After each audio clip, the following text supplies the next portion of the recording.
জ্বালানি অবকাঠামো লক্ষ্য করে আর কোনো হামলা মেনে নেবে না ইরান।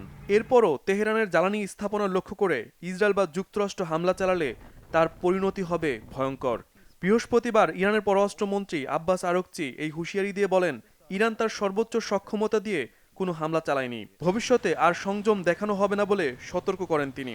বৃহস্পতিবার ভোরে কাতারের অন্যতম বড় গ্যাস ক্ষেত্র রাস লাফানে হামলা চালায় ইরান। এতে কাতারের এলএনজি রপ্তানি অবকাঠামোর প্রায় 17% ক্ষতিগ্রস্ত হয়েছে, যা পুনরায় সচল করতে 3 থেকে 5 বছর সময় লেগে যেতে পারে।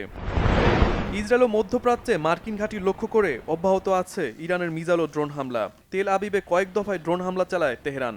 এমনকি ইসরায়েলের অভ্যন্তরীণ নিরাপত্তা বিষয়ক মন্ত্রণালয়ে ড্রোন হামলার দাবি করেছে ইরানের ইসলামিক বিপ্লবী গার্ড সদস্যরা। এছাড়া ইরানের হামলায় ক্ষতিগ্রস্ত হয়েছে যুক্তরাষ্ট্রের পঞ্চম প্রজন্মের যুদ্ধবিমান F-35। হামলা হয়েছে ইরাক, জর্ডান, সৌদি আরব ও সংযুক্ত আরব আমিরাতের মার্কিন ঘাঁটিতে। বেশ কিছু ড্রোন ভূপাতিত করার দাবি তুলেছে দেশগুলো।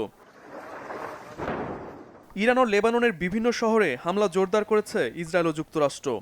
এ পর্যন্ত লেবাননে হত্যা করা হয়েছে 1000-এর বেশি বাসিন্দাকে এবং ইরানে হত্যা করা হয়েছে প্রায় 1500 নাগরিককে।